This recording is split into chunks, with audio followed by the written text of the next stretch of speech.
So we're turning here on Brownlee, which almost doesn't even look like a street because it's so narrow because of the snow.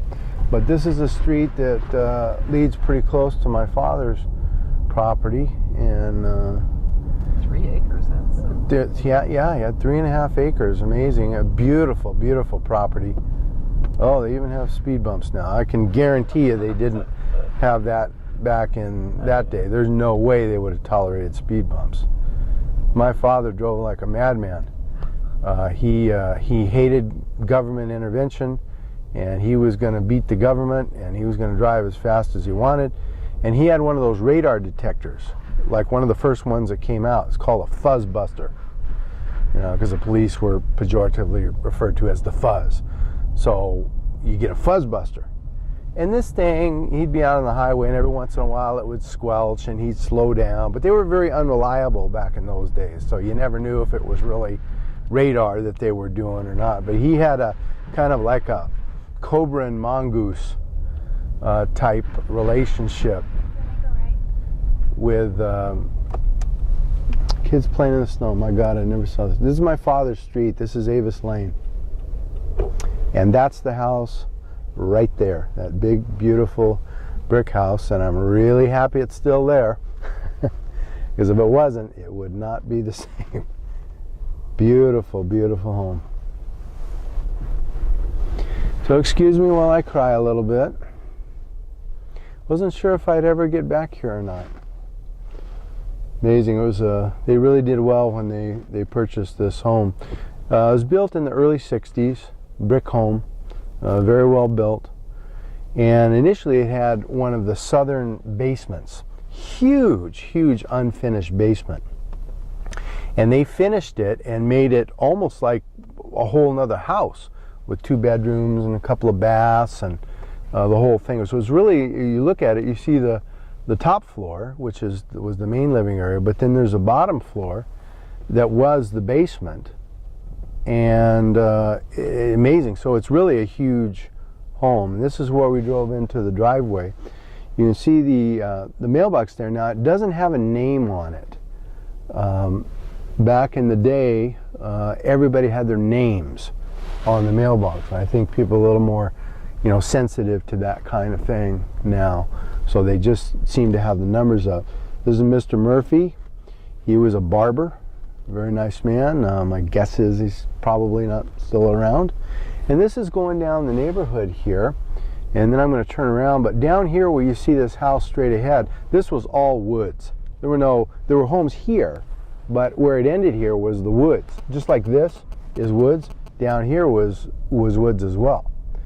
And they created a whole new housing development down here. But back in our day, this was all just woods. But clearly they built some beautiful homes here, and I guess it goes all the way down there. So that's new to me. I mean, I knew they had done it. The last time I visited Tucker was as an adult. It was in 1993, and I visited my father. He had quite a few health problems, but he was still around, and I visited with him on a long Memorial Day weekend.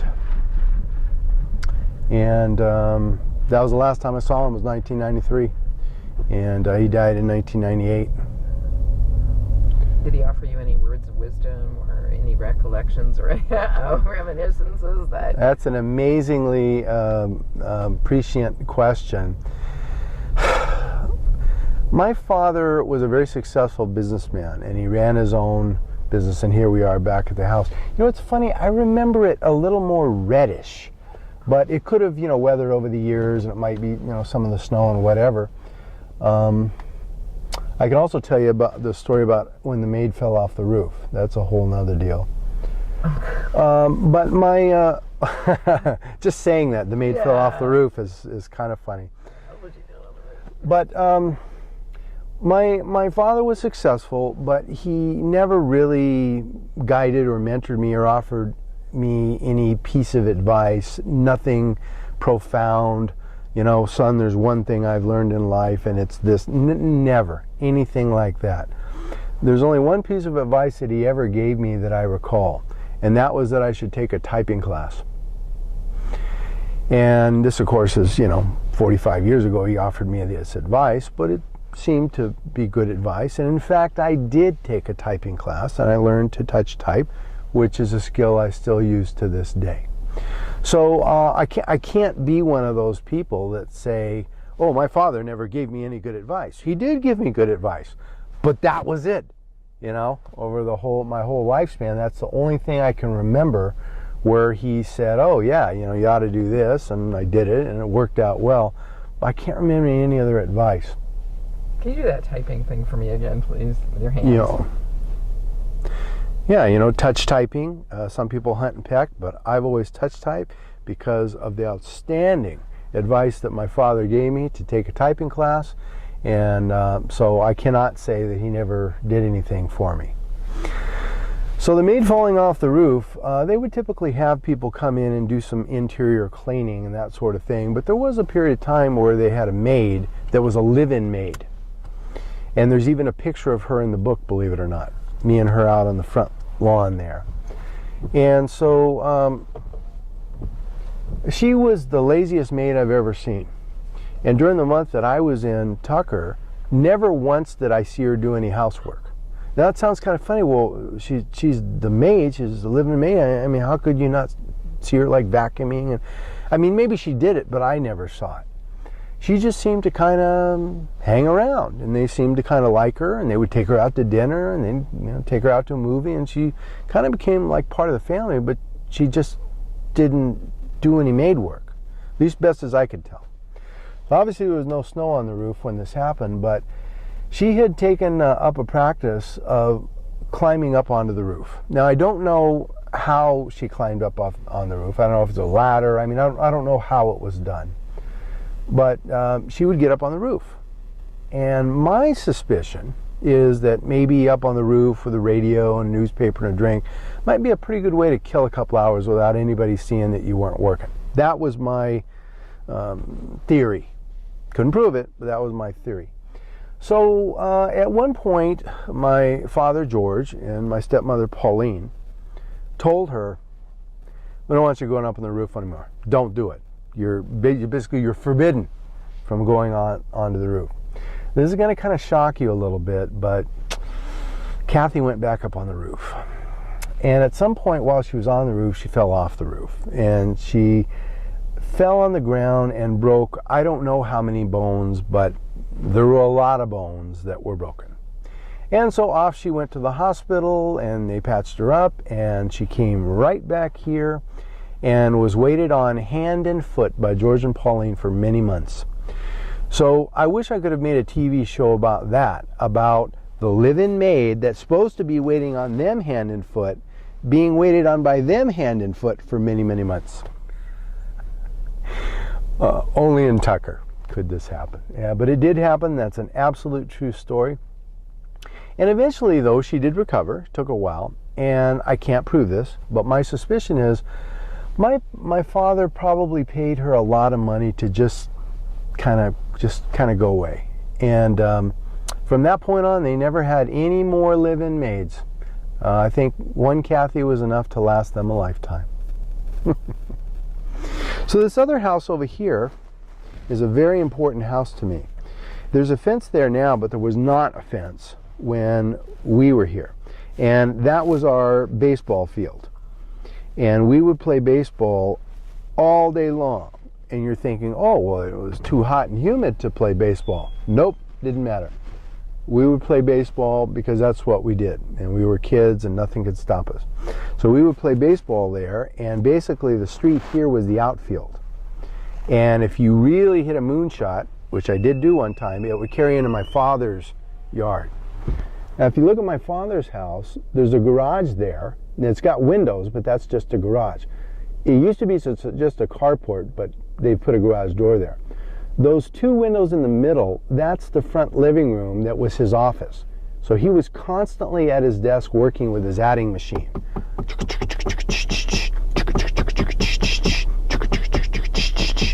All day long. That's the sound I would wake up to. That's often the sound I would hear up till 1 in the morning.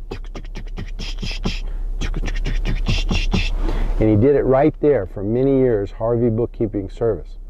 The front door is there, but nobody went in through the front door. We always went in through the carport. Even visitors that came would go in through the carport.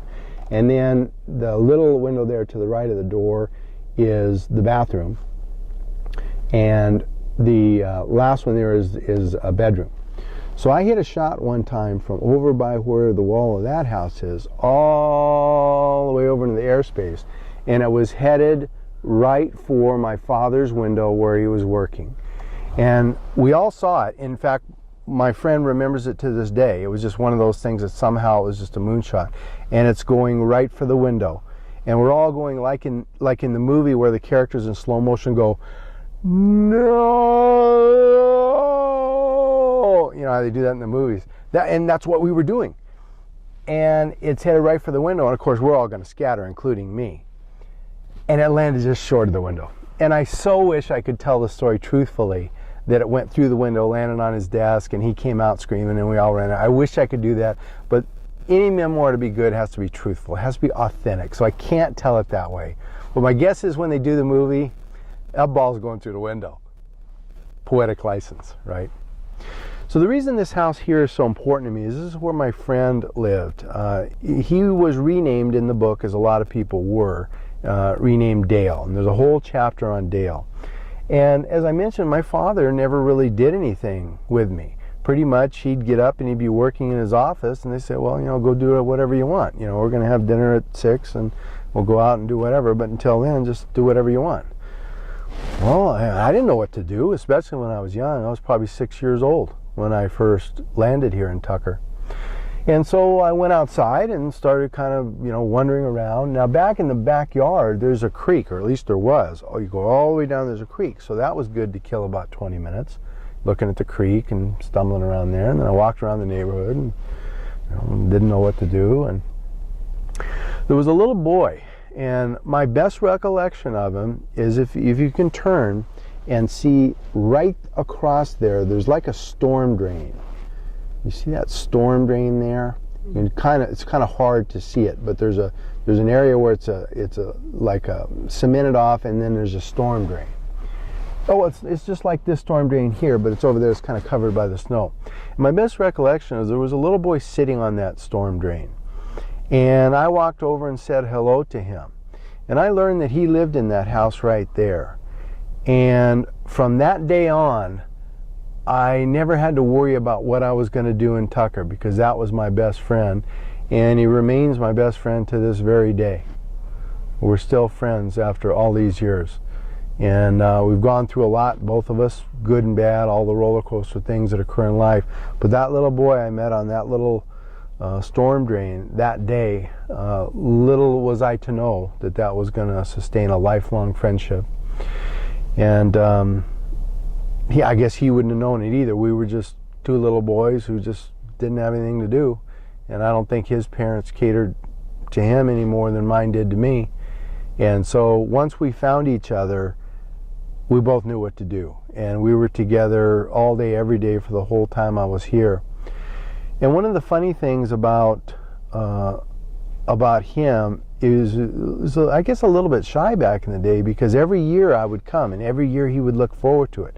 But he never once thought to call my father and say, oh, when is Andy coming? He never thought to go over there and ring the doorbell and ask, when will Andy arrive this year? He never did it. He just simply sat there and waited and waited. And he knew it would happen, but he didn't know when. He would wait and wait and wait.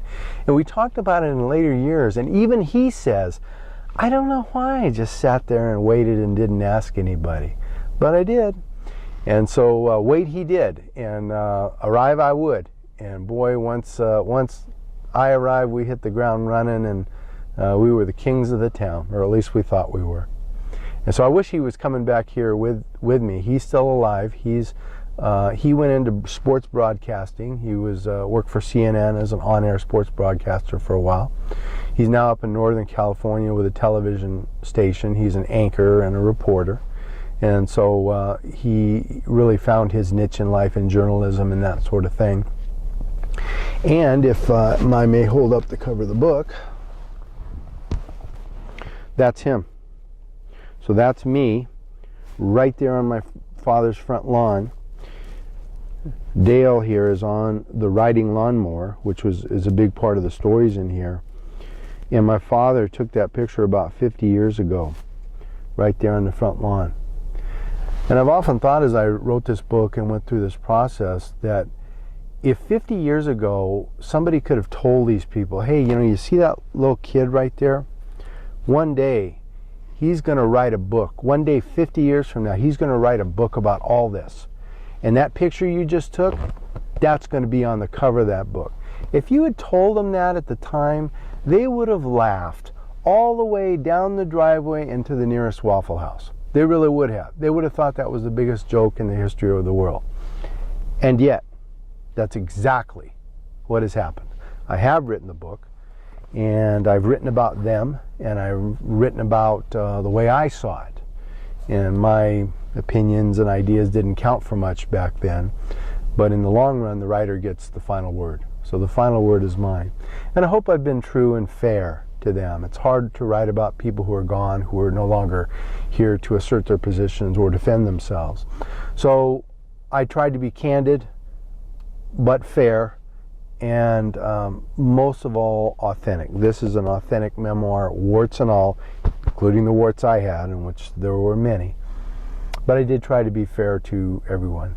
And there are some people that are still alive in the book, like my friend Dale right there. And so it was my honor to send him this book, and he gave me his permission to use that photo on the front cover. So it's a pretty nice thing. I'll put that down there. So that's where Dale lived. Across the street here was another little boy. I didn't play with him as much, but he was a good guy, Boy Scout and the whole thing. And we played a lot with him. He had a ping pong table set up in his carport, and we would play endless games of ping pong, utterly endless. And again, I don't see names on the mailbox anymore. I have no idea if the home is still in the same family. Probably is not.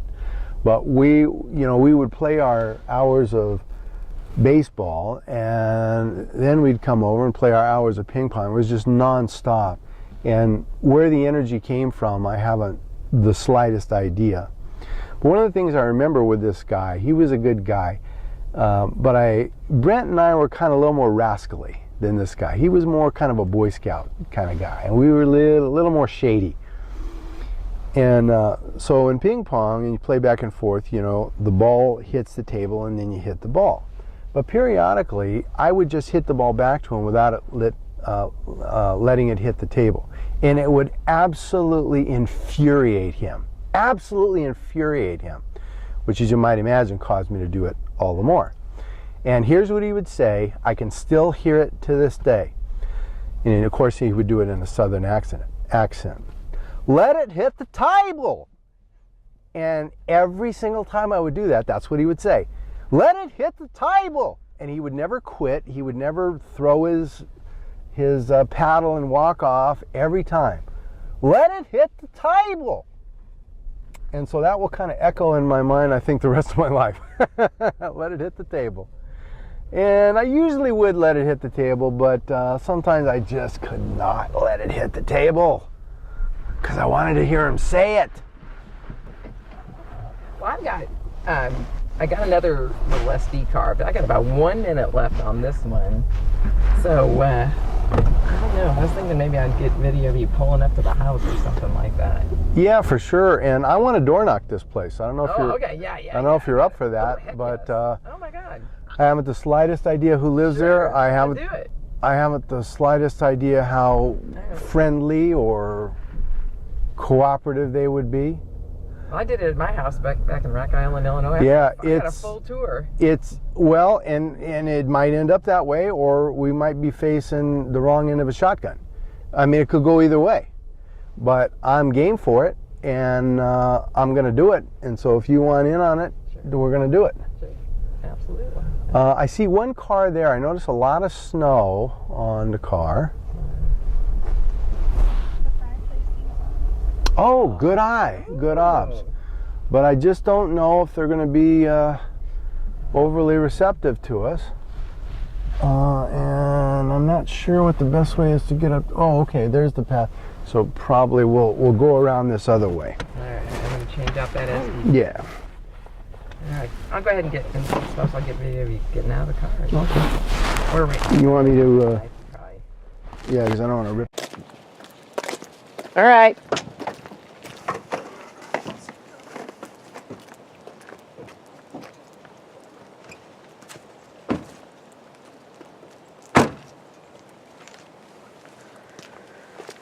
Well, hard to believe, but I'm back in Tucker 50 years after I first came to Tucker with a memoir in hand and snow, no less.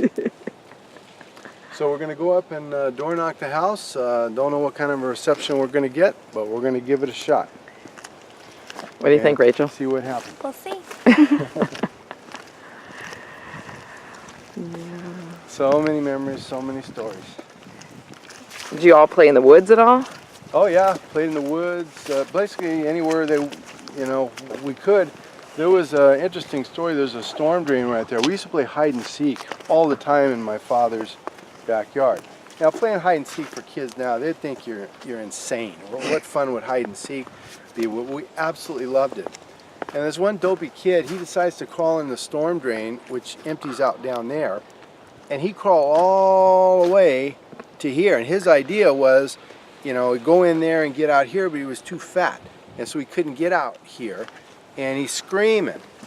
And we thought, oh my God, there's a little girl trapped in the storm drain. Turned out it was him. And so we finally fished him out of there without calling the paramedics or the cops, which in those days was an example of a good day. So yeah, that's my father's beautiful backyard. And it's changed a little bit. I see some fencing down there. But basically where that fence is where the creek either is or was. And they got a package.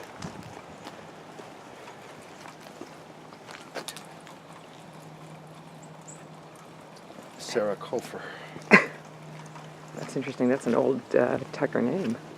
Oh, is it? Well, don't they own that the name on the hardware store? Gosh, I don't know. Beware of dog. Yeah. There's the dog. Well, we definitely know we're here. Oh, someone swept this. Have that book.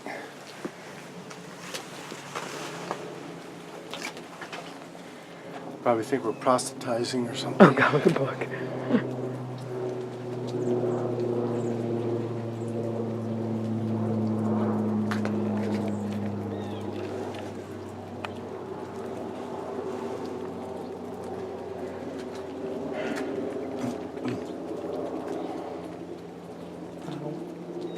I wonder if the bell rang. I don't know. I didn't hear it.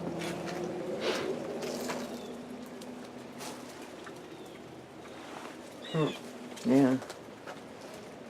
What if you...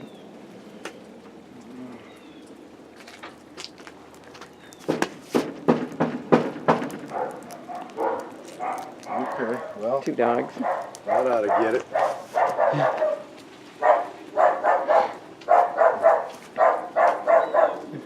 Fan. Oh, the fan's on.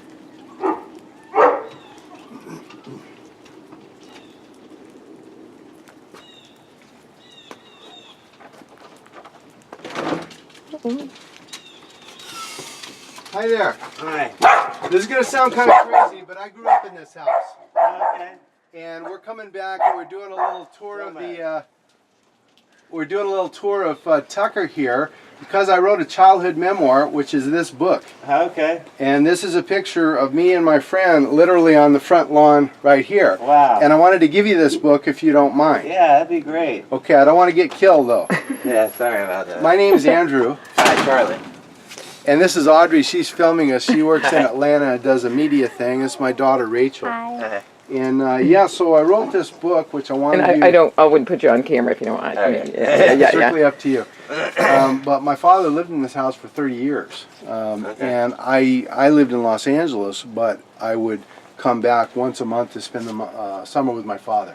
Oh, okay. And so that memoir is really about the adventures that we had and various kids in the neighborhood. And basically it's like a time capsule for this area and particularly for this home. Okay. Because he lived here from the mid-60s until he died in 1998. So the home really means a lot to me. And so we're making a tour consistent. The book just came out. Oh, okay. And kind of we're doing a tour of Tucker and the whole thing. Awesome. So we wanted, you know, to just kind of door knock and say hello and Great. give you a copy of the book. That Thank sort you of so thing. much. You're very welcome. And yeah, it's an incredible home. I always loved it. I still have memories and dreams of it. If I may ask, how long have your family lived here? My dad actually owned it, and then he sold it to me. We've lived here. Me and my wife have lived here for just under a year. Was your dad's name Alan by chance? No, it's Chip Topher. Chip Topher. Okay, because there was a gentleman named Alan that owned it. Maybe he sold it to your father. I don't know. He might have. Okay. Yeah. Yeah, so let me write my phone number in there just in case, you know, after you read it, you have questions or you want to tell me anything or whatever. It might be a movie eventually. It might be a movie, yes, absolutely. Could be a movie. Has your family been in Tucker a long time? Oh, yeah. Yeah. Is it Kofer? Yeah. Are you affiliated with a hardware store? Mm-hmm. Oh, okay. Yeah. Cool. So we'll be in town through, you know, Monday. If you or anybody wants to contact us, we're at the Stone Mountain Inn. Okay. We'll be staying there through Monday. We're going to attend a council meeting. All the council members, the mayor and all the council members now have a copy of this book. Okay. Some of them have read it because they've told me that they have. And the idea is to kind of use this to kind of publicize Tucker and, you know, the town. Yeah, that's great. Yeah, and use this book to let everybody know what a great small town Tucker is. So, yeah, there's my phone number there. You can reach me anytime while we're here, you know, through, we're leaving Tuesday morning. And but you can also reach me at that number back in LA too if you want to. It's just, you know, if you read the book, you have questions about it, or say, hey, I couldn't believe this part, or you know, whatever. You know, it's up to you. But it's just, I'm really glad that we caught you at home. And hope sorry, I look rough right now. Believe me, after what I've been through, you look great. So yeah, you know, hope you and your family will enjoy that, and feel very free to contact me. Okay. You know, at any time. Is there still a creek that runs through the back? Yeah. It's still active. Yeah, still it's still going. A lot of stories in the book about the creek and some misadventures there too. So, Okay. yeah, it's a beautiful home, beautiful property. So you're a lucky man. Yeah, I love it. We love All right, it. sir. It was good to meet you. Nice to meet you. Thanks a lot.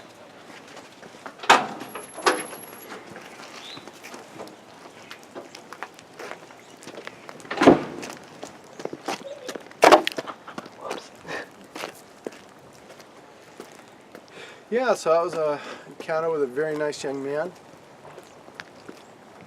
They've got a great, great home here. Let's look out onto the backyard since they now know who we are. This fence is relatively new, I guess. So they didn't have that here. But boy, a lot of the trees are gone. There used to be a lot more trees here.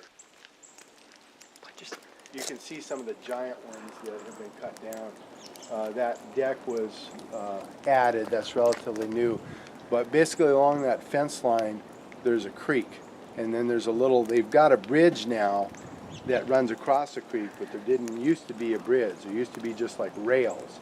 And my father would drive that lawnmower onto the rails to get to the back part of the property, because that's still the property even after you go beyond the bridge.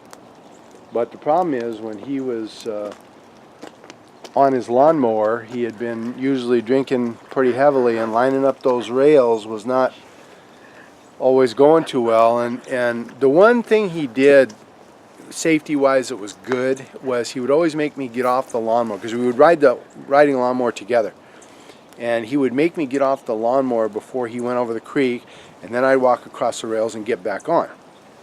That's the only time he ever had a concern for safety. But I would see him coming down like into the slope, into the creek on the rails. It was almost like he was seeing the rails in a different place than they were. Or maybe he was seeing multiple sets of rails and he was trying to figure out which one was the real rails. Because sometimes he'd make it across, fine, and other times he would drive it into the creek. And sometimes he would drive it in the creek all the way, and sometimes he would, you know, be able to jump off before he drove it into the creek. But every time was different. But we got really good at getting the lawnmower out of the creek. We had like a rope system and pulleys and around the tree, and I mean, we got good at getting the lawnmower out of the creek. And sometimes the lawnmower was damaged, sometimes not. But the lawnmower going to the creek was not an unusual event. And one time, when we went up that hill right there where that big tree is cut off, we went up the hill and we didn't quite make it and we slid back down.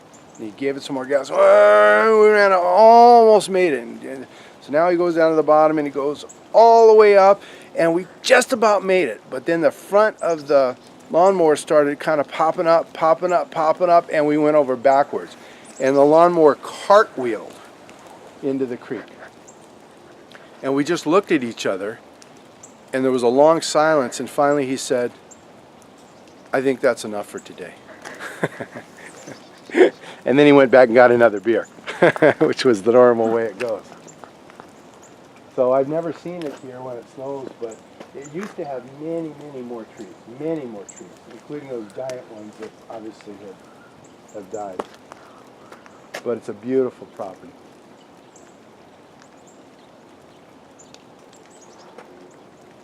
Just the simple things we would do, hide and seek.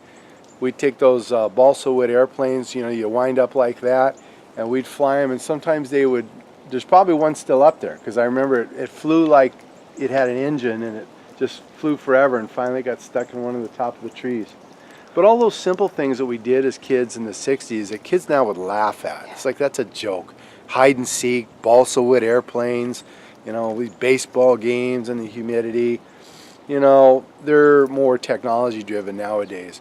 But my God, I still say we had a lot more fun than they did. They'll say otherwise,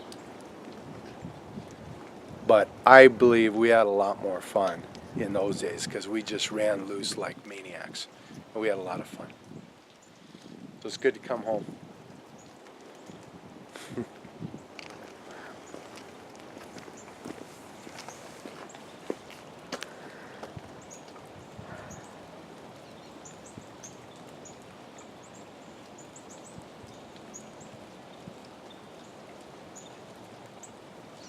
You think so crazy? Pretty cool. I guess we better get off this man's property before we get shotgun leveled at us.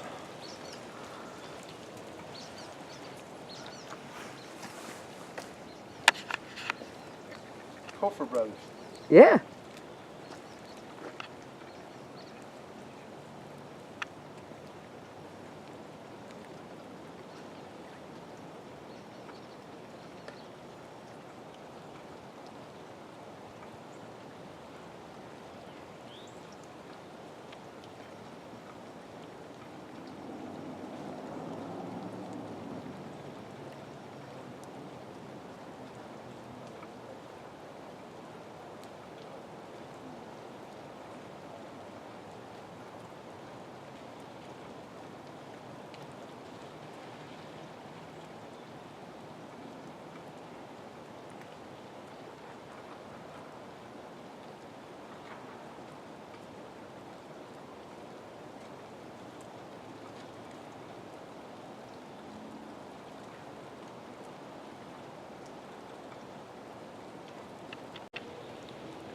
Hard to believe all these years have passed, 50 years.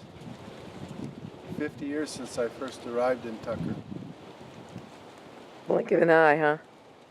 Yeah, I don't know where the time went, but I've had a good run, so no complaints. Kind of got a book out of it.